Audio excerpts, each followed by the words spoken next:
Hi, I'm Paul Austin-Manier, and this is Roast the Post, the story behind the bullet points.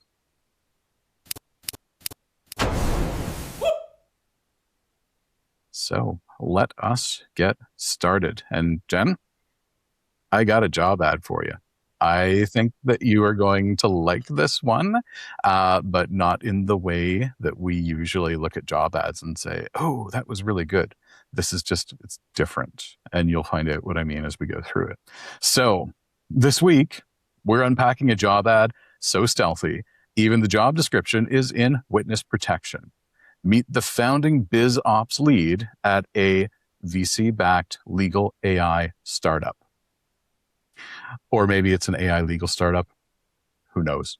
You're going to build the operating system for a hybrid firm tech company, law firm or tech company, and the role just screams clarity, at least clarity in the sense that it blends finance, go-to-market, hiring, and a whole bunch of other things underneath a vaguely lofty mission statement to transform the global practice of law. The real fun part of the entire affair, though, your first interview will be with an AI system named Jack. So, is this opportunity a real career turbocharger or just another experiment in unsupervised AI-driven hiring?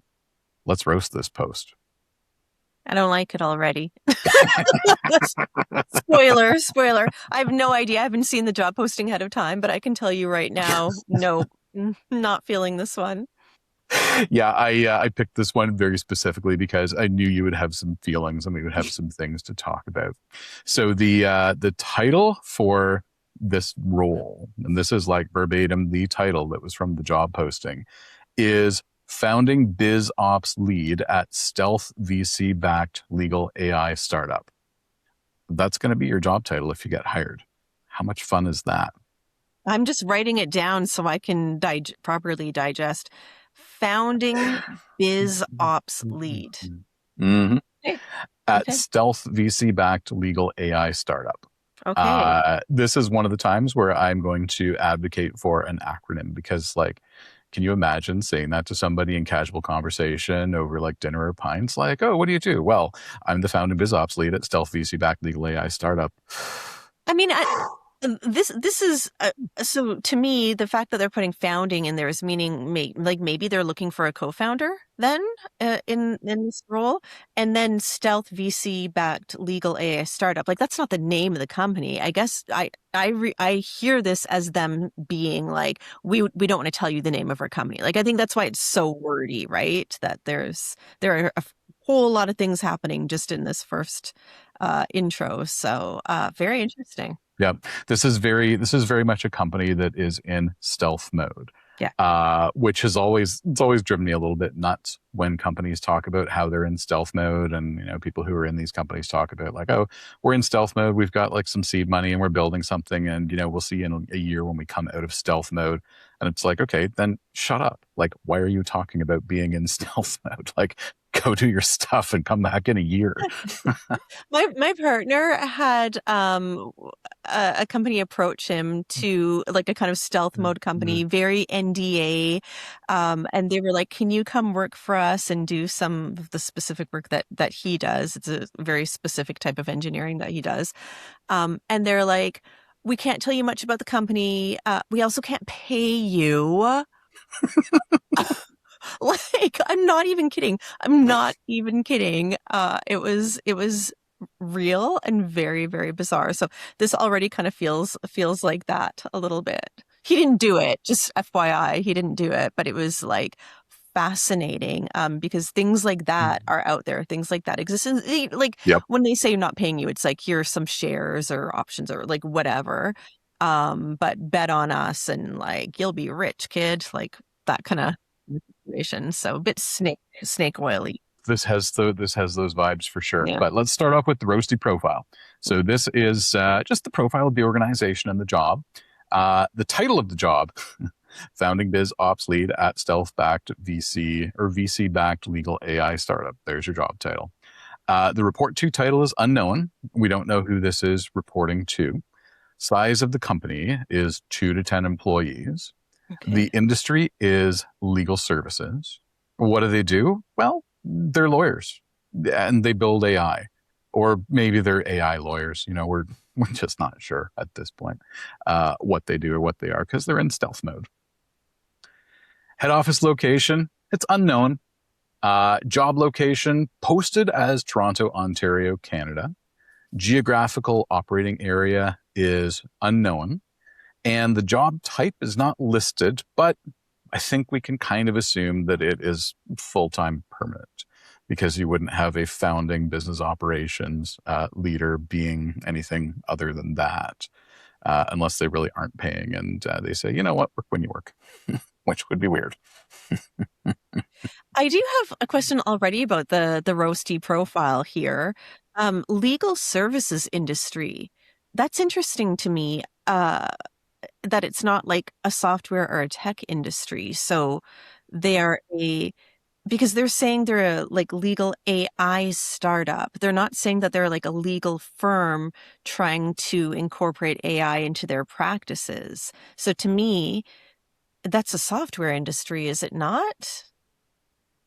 We'll find out. It's very ambiguous. It's very ambiguous, but you're right. That's something that stuck out to me as well, because they're not saying that they're a software company, and you would expect that to kind of be the pathway, right? That a company trying to build AI services for the legal industry would kind of take, like, yeah, we'll build a software platform, we'll do this and that. Maybe we'll do something agentic, but they're not saying that. They're just Yeah. saying they're a legal AI firm. So are they trying to build AI lawyers?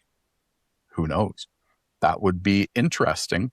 That would be interesting, because there have already been failed experiments and a lot of missteps in a lot of jurisdictions where there's been this kind of weird merging of the law and AI, and judges aren't having it for a lot of the cases. Like, I read something the other day about a lawyer in California who had been sanctioned by the Bar Association because they wrote their briefs with AI, and it just made stuff up that didn't exist, and the judge didn't dig it.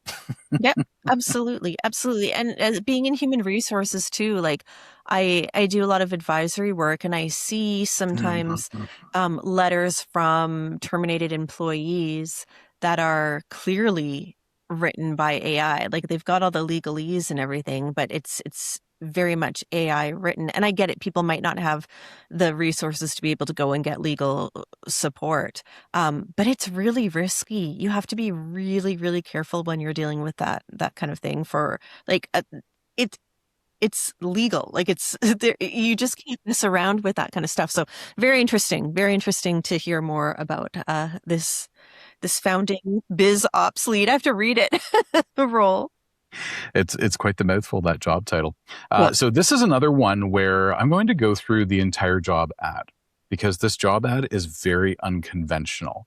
And we're going to be talking about things that we don't normally talk about, I feel. So I don't want to leave anything out. Like this ad it's weird. It's different.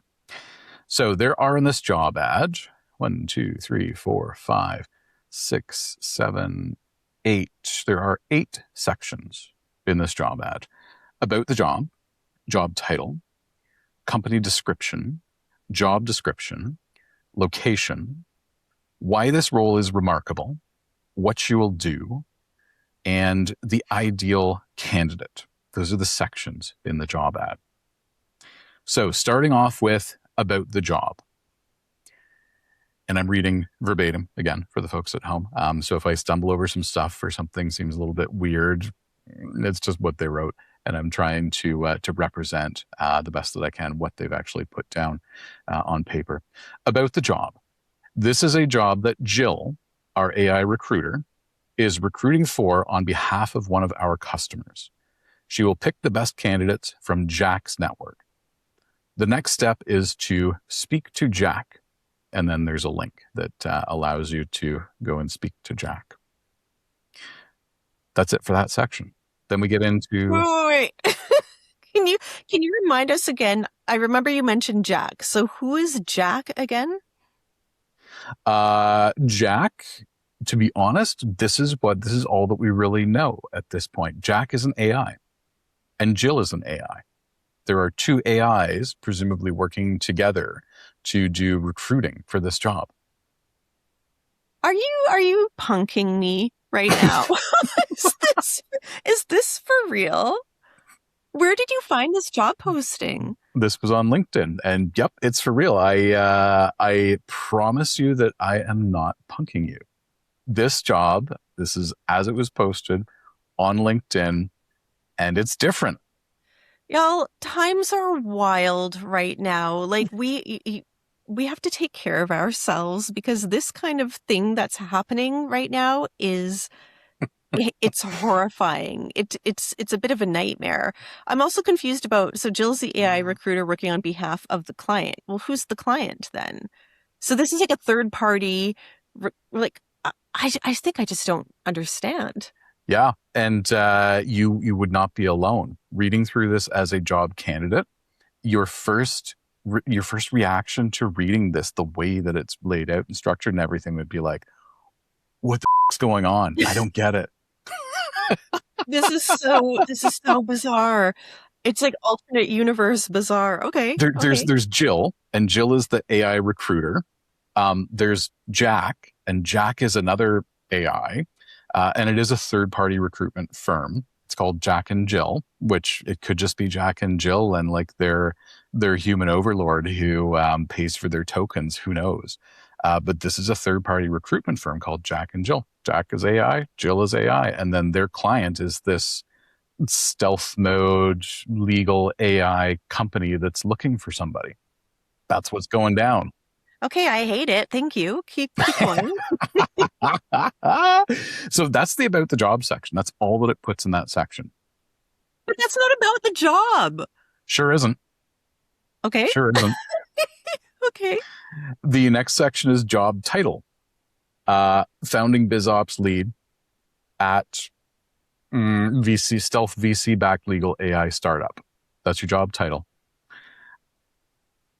There's a thing on salary, but we'll skip over that for now and come back to it later because we do like to play the salary guessing game. I know you love it so much. So that's the next section, job title. The next section after that is company description. So here's what they have for company description. Stealth legal AI startup backed by leading venture investors and founded by AI frontier lab experts. There's your company description. Wow.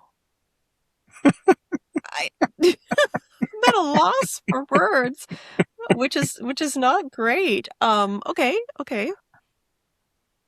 We can carry on to the next section. I feel like we haven't even gotten enough out about this to have like a conversation about it yet. So the job description is the next section. And the job description as written is, you will build the operating system for a unique hybrid entity that is both a law firm and a technology company. Working directly with founders from elite law firms and AI labs, you will lead high-stakes projects across finance, GTM, and GTM just means go-to-market for folks who aren't familiar with that acronym, and hiring to transform the global practice of law. There's your job description. Oh my God, Paul. No, this for like a legal type thing, this feels very illegal. Okay, so BizOps, I'm trying to give a little bit here. So BizOps lead. Again, why is founding in there? Maybe we find out after the fact. But you're doing hiring, you're doing, I mean, I don't even know what this job is doing. You're hiring people, you're doing projects, working with other elite law firms. Okay. And big important investors and people who founded a frontier AI lab. Like, yeah, you're working with all the really cool, important people. If you believe the 2 sentences of actual meat that we've come across so far in this job ad. Like if we were to, putting aside kind of our mutual dislike, I think, of this so far, if we were to strip out all of the AI stuff and forget that this is like an AI legal startup for a second and think, okay, this is a law firm.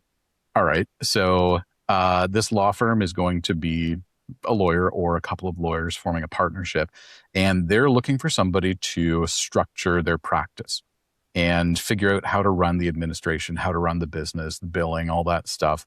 I think that's what they're trying to communicate that they need.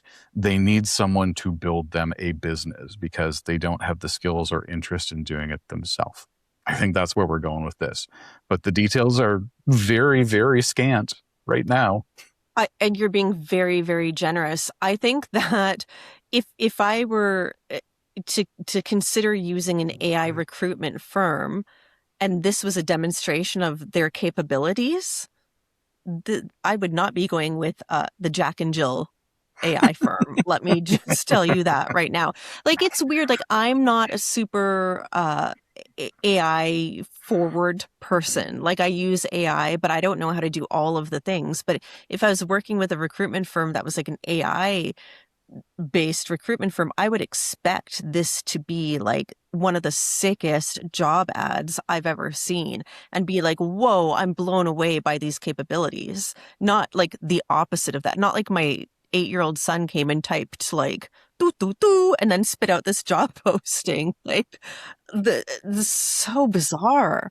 Okay. Yeah. You're being very generous with what you are imagining that this role is implying, but yeah. So there's more, and perhaps you'll be a little bit more impressed with what comes next.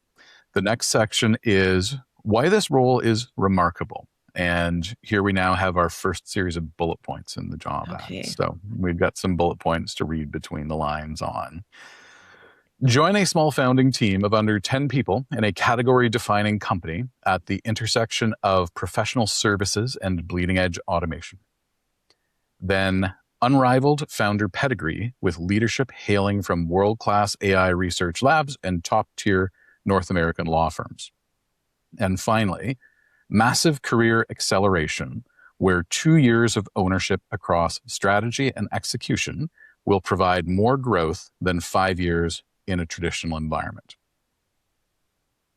So that last line, we've seen this a few times now. I've seen it in job postings. I think we've talked about it before. When they say like you are going to get more from this role than you would at like however many years you spent at a different organization, it's basically saying we are going to bleed you dry. Like, we are going to work you so hard. That's what they mean. Yep. They don't mean, because they're not saying mentorship or training or professional development. They're basically saying like we're going to work your ass so hard that it will feel like you just worked for 15 years. Like, that's, to me, that's what I read. That's what I think when I read that bullet point. Again, like I said, we've seen it in different job postings. And they're trying to say, like, because it's a learning environment, because there's so much happening, like this opportunity, you're going to grow and develop so quickly and gain all of these skill sets that would take you much longer elsewhere. But how do you do that? Yeah. How is that possible? There is something to be said for having years of experience, right? Like having the space to fail, to fall flat on your face, and then learn from that. Having the space to try something, to iterate, and keep going to improve, but to try to condense that all in a certain period of time doesn't allow for those things to happen. So to me, it's just not setting anyone up for success. It feels like it's a flex, but it's not. So very interesting. Yeah.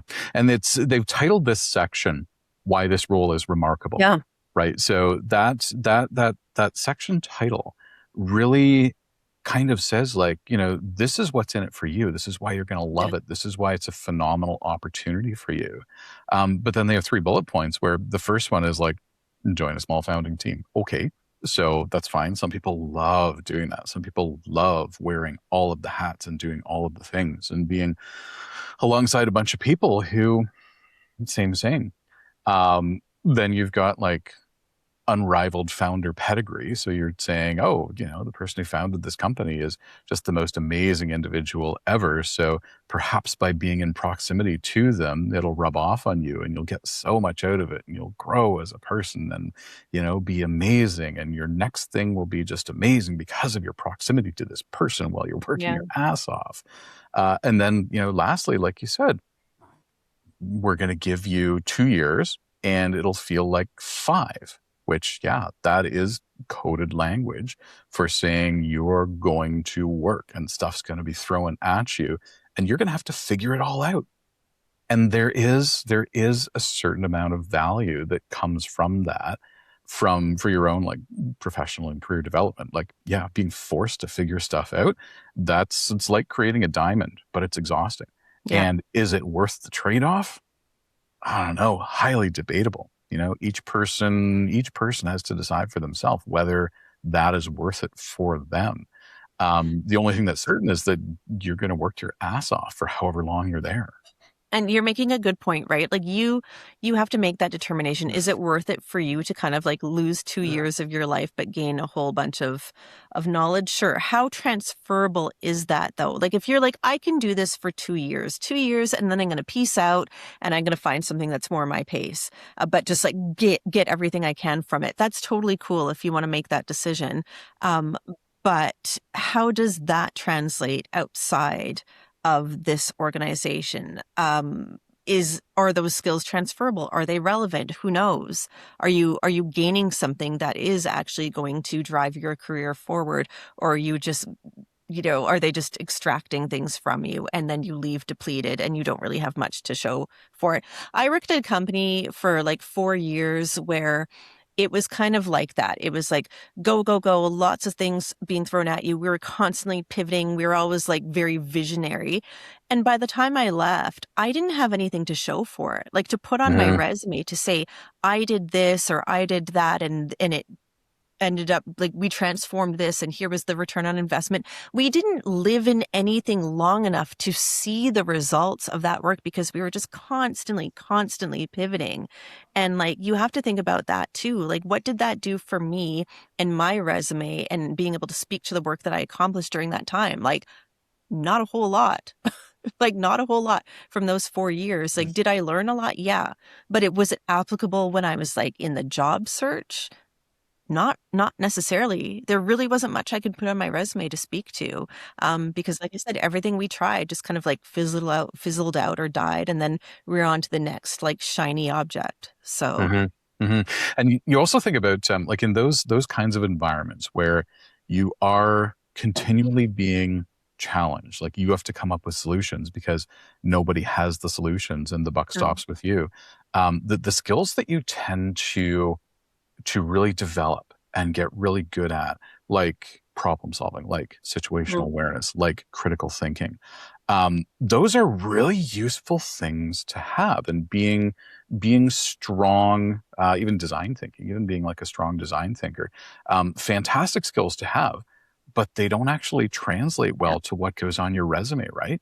Because the way that the hiring process works, the way that the labor market works, even though those things are intrinsically valued, there aren't systems that are used to measure them and objectively score you. Like you can't go into a job interview and say, well, hey, I've got a 96% rating in critical thinking from whatever lab, because those systems don't exist. They should, because those skills are increasingly what people are going to have to compete on in like Yeah. the new labor market, but they don't exist, right? So all Yeah. that time is like, to some degree, it's kind of a waste if you Yeah. think about just your resume.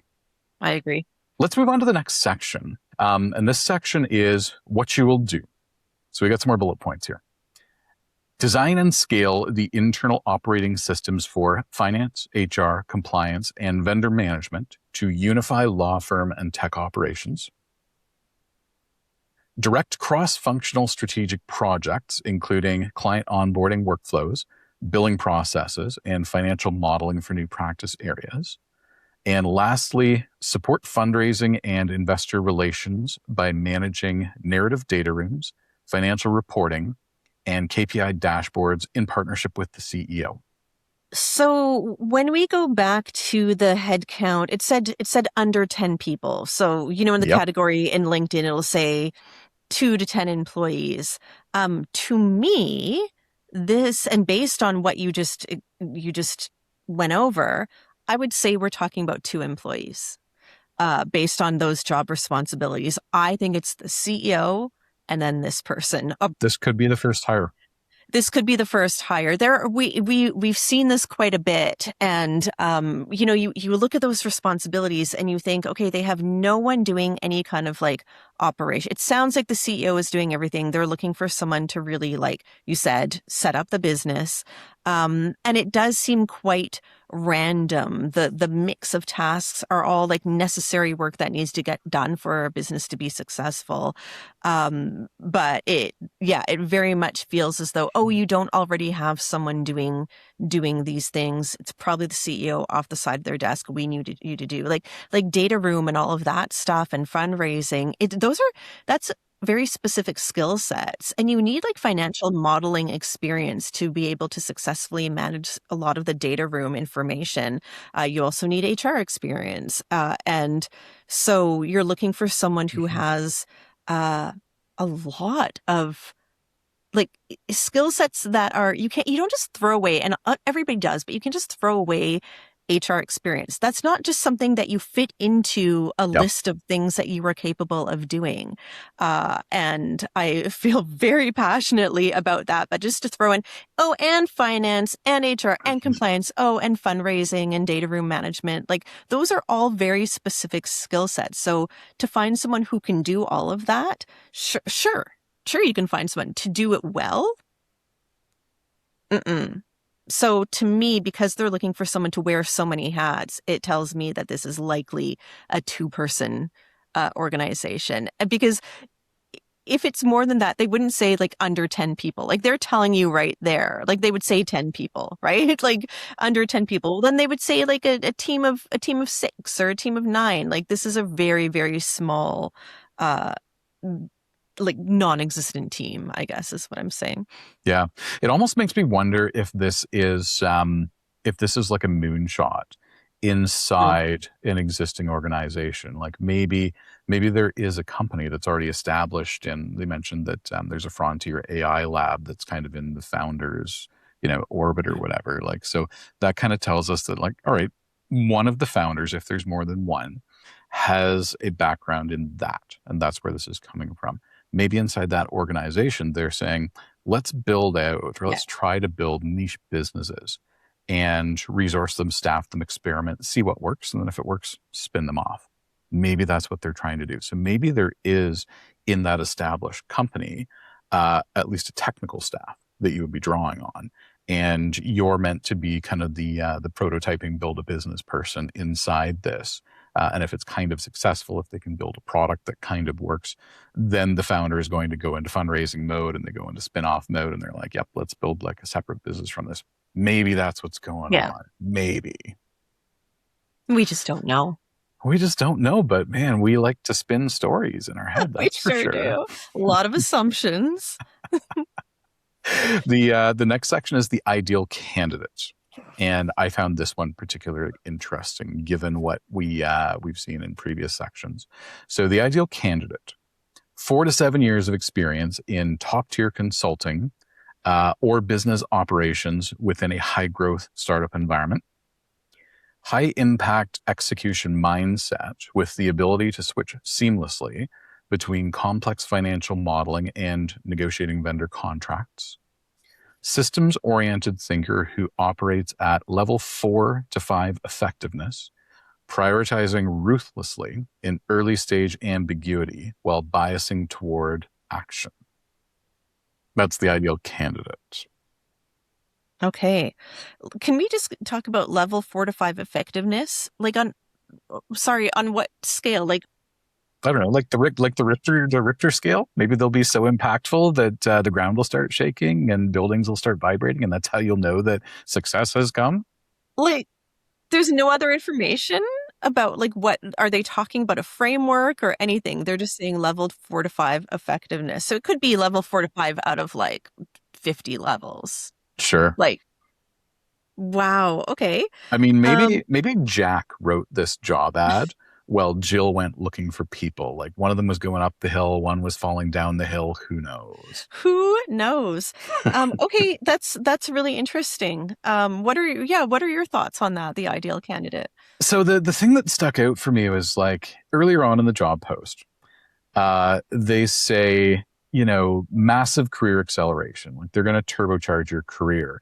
So, 2 years of working in this environment is going to provide you the professional growth that you would get in 5 years in a traditional environment. They're saying that, and that language codes toward a certain person, right? Like early career, ambitious, hungry, wants to learn, wants to really get into something that's high impact eventually, but really like wants to put their career off on solid footing. Like that's what that part really codes for me.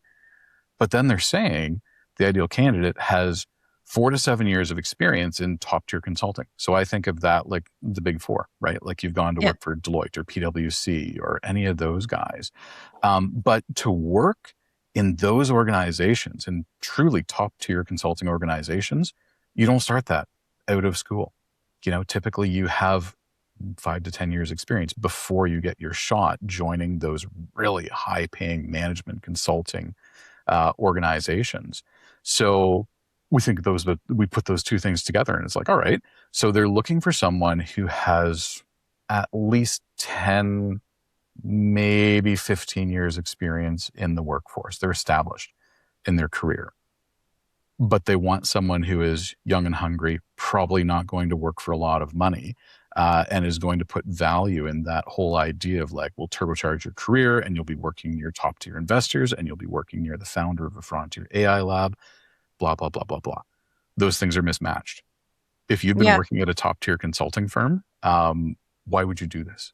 Why would you take this leap? Unless money is no object and you're just like looking for an interesting challenge and something disruptive, and you can work for free and it's fine. Like, Well, this is where I go back to the title where it says Founding BizOps, whatever the title is. Like, is there something that indicates within this job posting at some point that you would be considered, like you would be brought in at the founder level, have founder rights and all of those things? So that's what's interesting to me as well.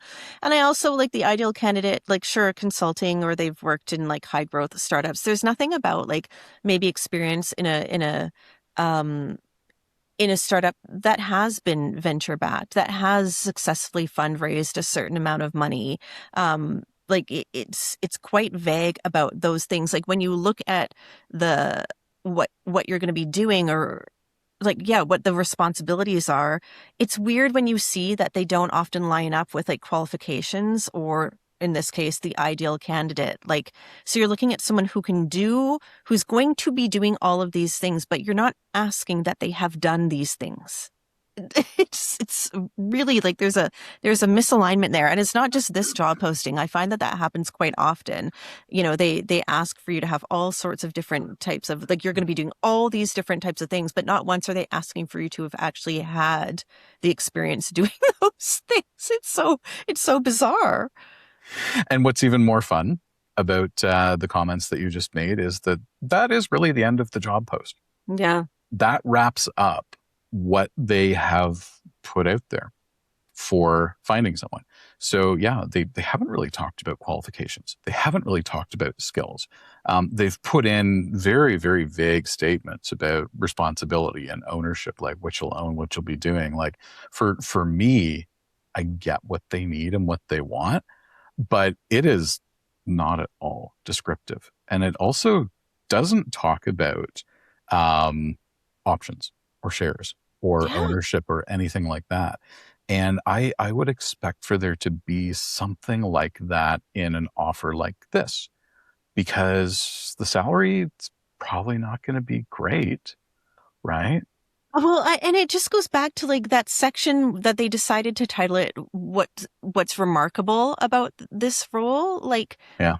there is nothing remarkable about this job at all, except that it's so poorly written by a company that is, an AI recruitment firm. That's what's remarkable to me. Like, you have a heading like that. It's an opportunity to actually, like, what else? What are the benefits? Like, what are the benefits? What are the perks? What is the mission of this organization? What is the culture like? What are the values? There's nothing about, we say this so often, but you are trying to convince someone that this is the place that they want to work. but there's nothing in here convincing me that I would like to work at this company. I don't even know anything about the organization. It's really poorly done. Which makes me think that it was written by this AI recruiting system, and there just wasn't a lot to go with, so it came up with some BS, and now we have a job ad.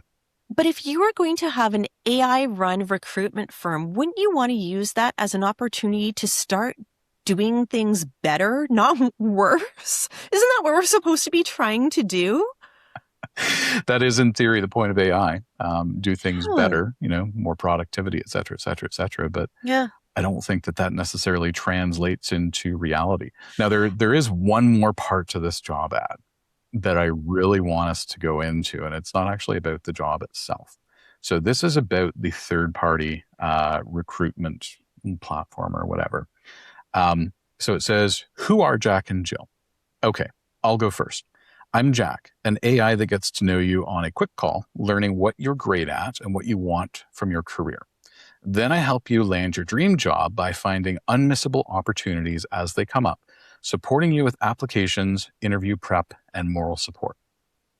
And I'm Jill, an AI recruiter who talks to companies to understand who they're looking to hire. Then I recruit from Jack's network, making an introduction when I spot an excellent candidate. Next steps. Step 1, visit the job listing, which is just the exact same thing that we've read through here. Step 2, click Talk to Jack or go to this link. Step 3, talk to Jack so he can understand your experience and ambitions. Step 4, Jack will make sure that Jill, the AI agent working for the company, considers you for this role. Step 5, if Jill thinks you're a great fit and her client wants to meet you, they will make the introduction. Step 6, if not, Jack will find you excellent alternatives, all for free. We never post fake jobs. This isn't a trick. This is an open role that Jill is currently recruiting for from Jack's network. Sometimes Jill's clients ask her to anonymize their jobs when she advertises them, which means she can't share all of the details in the job description. We appreciate that this can make them look a little bit suspect, but there isn't much we can do about it. Give Jack a spin. You could land this role. If not, most people find him incredibly helpful with their job search, and we're giving away his services for free. Can you go back to what was the line? It's not our fault? Because I think I blacked out halfway through. What was that one line? We appreciate this can make them look a bit suspect, but there isn't much we can do about it. And they're talking about, sometimes our client says, anonymize this job posting, which is the case here because we're looking for somebody who is at a VC-backed stealth legal tech AI startup. Can you imagine hiring a company to do work for you that is apologizing for how shitty their work is? Like, imagine if it was people. Yeah, exactly. Imagine if this was analog and this was a recruiting firm and the recruiter said in their marketing materials, sometimes my client companies ask me to anonymize or redact certain information.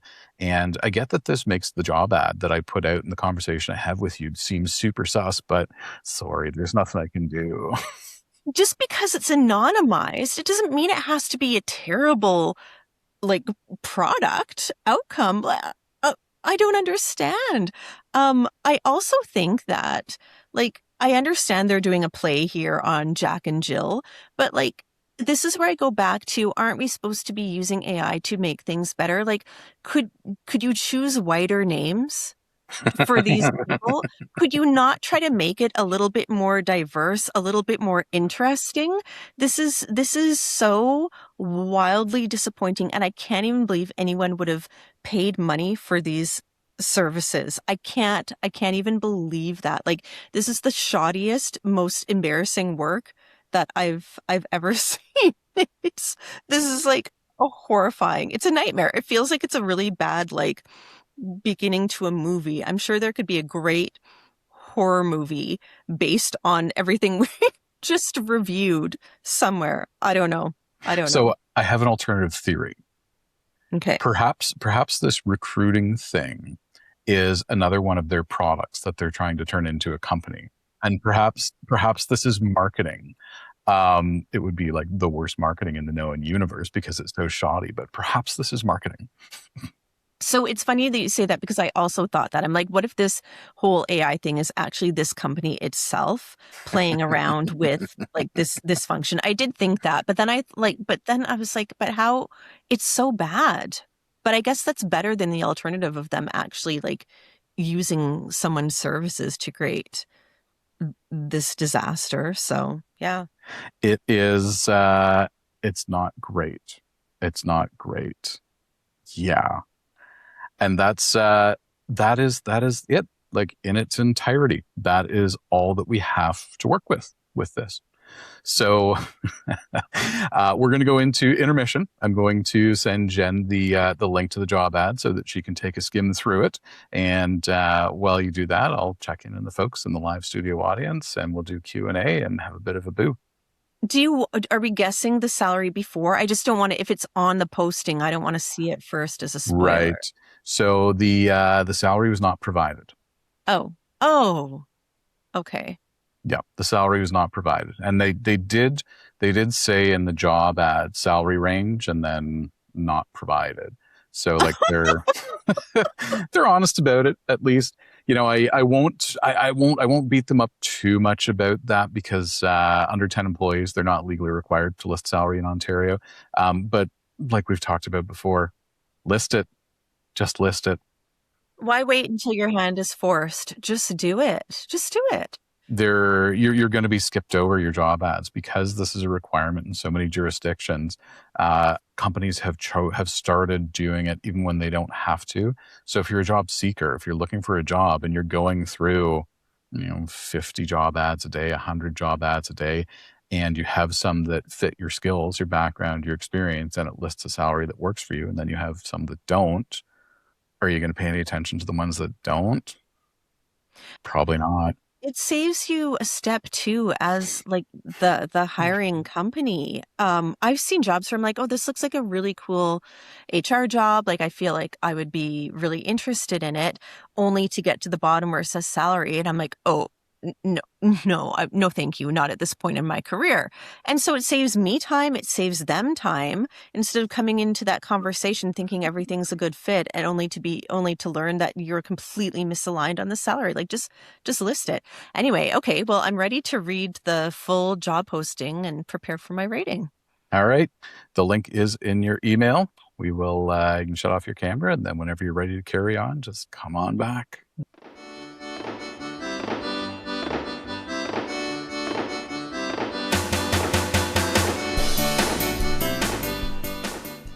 Welcome back, Jen. Thank you. I mean, there wasn't much for me to review. Usually we just pull out highlights to share. And then when we take an intermission, we read the full job posting. But like you said, you covered it all. So there wasn't too much to review there. The stuff about the AI recruitment platform was actually longer than the job ad itself, right? Yeah. Never a good sign. Like imagine if a human recruiting agency did that in their job ads, right? Like the stuff about them instead of what their client needs was longer than what their client actually needs. That wouldn't go so well. That would end up in a "you're fired" phone call. Yeah, absolutely. I think anytime like it's a good lens to put on things of like, if this weren't AI, we know it's AI. If it weren't AI and it were a human, how would we be feeling? How would we be reacting? Would this be acceptable quality of work? Right? Like we just need to remember that. Yeah. Yeah, and all this technology-driven stuff that is taking over the world, it's very, very easy to lose sight that this is supposed to serve people, humans, right? So we need to pay attention to that human-centric experience throughout, or what's the point? What are we actually doing here? Well, let's go into final thoughts. So when we look at job ads like this, we score them based on two sets of dimensions. And the first kind of bucket of scoring is the job ad itself. How was it written? Did it make sense? Was it clear? Were there spelling errors? All of that stuff. Did it clearly communicate what the company actually needs when hiring?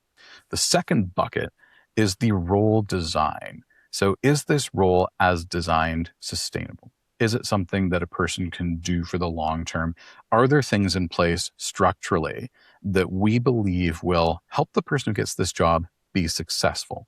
If not, why not? What's missing? So we score those out of 10, 2 different buckets. What do you think about the job post itself? What would you score that out of 10? Yeah, the job post I gave a 1 out of 10 because it's so poorly done. It's really one of the worst I think that we've come across. Maybe the work sounds interesting. The idea of working on a small team, working at this kind of like cutting edge technology, trying something new seems maybe exciting. Is this I mean, like, just bear with me here. Is this possibly a good job hidden by a bad job ad? Maybe. If I knew the salary, I would feel more confident answering that question. But for the job ad itself, garbage. It's just not okay. 1 out of 10. Yeah. I'm not even sure that they took the time to heat up the garbage. Yeah, absolutely. Absolutely. The job design itself, lots of issues there. A bit more generous, like 3, 4 out of 10, maybe, simply because, like for the lower scores, burnout risk, you mentioned it, but the experience that they're asking for doesn't necessarily align with the scope of the role. So they're looking at someone who maybe has like VP or at the very least director level experience. But like that's what they need, but that's not what they're necessarily asking for, which translates to me, they don't want to pay for that. They just don't want to pay for that experience. And plus, if you are more senior in experience for a role like this, it's too high of a risk. It's way too high of risk to leave, say, your Big Four consulting job to go and do this. For what? Like, what would be the benefit, right? So, it is like a high scope job. So if you want like to gain experience in all of these different buckets, and you're confident that you can build something, and you think that you will get experience from working closely with the CEO or all these other elite, whatever, world-class people, then sure. But at the end of the day, I think it's a pretty low rating for how the job itself is designed. Yeah, I was no more generous than you were with this. For the job ad itself, 0.51 out of 10. Like it was pretty atrocious. It was missing so much stuff. The one thing that I did like that they did was the structure of the job ad. The structure itself, just the headings, should have told a story. And it should have told a very compelling story about why the candidate wants or should work there, should join this stealth mode startup. But the execution just wasn't there. They didn't put anything remotely relevant in those sections. And it was all just kind of like floating, and it didn't make a whole lot of sense. It wasn't connected. It was weird. So, 0.5 out of 10 for that. Super fail. Sustainability, the role design, I'd give it a 2 out of 10, and that's being incredibly generous. I think the only reason that I can, in good conscience, rate it a 2 out of 10 is that everything that they wrote kind of sums up to you will do everything on the business side. You will build the business, administer the business, and make sure that the business things are happening while the lawyers go lawyering and while the technology people build the platform. They didn't actually say that, but they kind of said it. So that was laid out, but no responsibilities, no qualifications, none of the stuff that we typically look for. Like it was just absolutely devoid of that. And maybe that context, in kind of being fair to them, maybe that context is meant to come out through the process of you clicking on the link and talking to the AI system, the chatbot. Maybe there's a more rich interactive experience there that gives you information, but it wasn't in the job ad, right? You have to give people a reason to click on the link to talk to the AI chatbot, and they did not do that whatsoever. There was no reason to do that. And on the issue of, okay, we don't know what the salary is, and the mismatch in kind of what they seem to be looking for in experience, I would almost argue that they shouldn't be looking for an employee. They shouldn't be looking to hire an employee in this role. They should be going on a founder hunt. They should be looking to add another co-founder to the stack, someone who who has business operations experience, who has structured a business, who is maybe like a former chief operating officer or chief operating officer currently, but is looking to kind of found a company, go looking for that person, because then, they're going to get shares, of course, but that they're going to be committed because of that. Yeah. That they're going to have the experience, and your roll of the dice is going to be a lot less risky. So to me, like, even hiring an employee for this it's kind of weird. It's the wrong approach, I think. Wrong strategy. Yeah, absolutely. And that's why I thought, because they had founding in the title, I thought maybe there would be something in the job ad that mentions it, speaks to it. But no, there's absolutely nothing there. The job ad title, the way that the role was titled, I really think that it was just meant to like optimize the job ad's placement on LinkedIn or wherever else it was going to be posted. Because even the job ad's kind of disconnected. There's a bunch of just completely irrelevant stuff, like founding, irrelevant. Who cares, right? Yeah. Like, maybe you do if you're looking to be a co-founder, but like you said, nothing about that in there. I think we should click on that link, the AI recruiter link thing, at some point, and then report back on kind of the rabbit hole that we go down. I did. It Oh, goes you did? to a 404. That broken. Doesn't actually work. So then, but so this can't be real.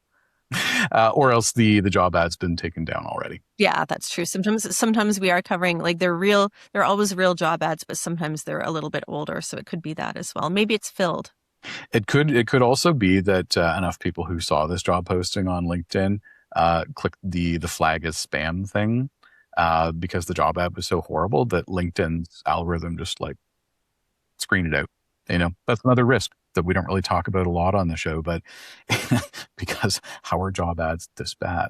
But if your job ads are so poorly written and they're so suspect and they look so suspicious, they can be delisted from the platforms Yeah. that you're posting them on, just because job seekers think that they're a scam. Tons of scams out there. So if that's not an incentive to do the bare minimum to make yourself look like an actual company hiring an actual job, think about that. Yeah, absolutely. Wow, that was one for the books. Absolutely. I think we can safely consider this job roasted. Thanks everybody for joining us in the live studio. We will see you next week, every Friday, same bat time, same bat channel. Glad you could spend some time with us on Roast the Post, the story behind the bullet points. If today's episode helped you make sense of the hiring landscape, or at least feel less alone in navigating it, don't forget to subscribe. You can find us on YouTube or follow the show on whatever podcast app you trust with your sanity.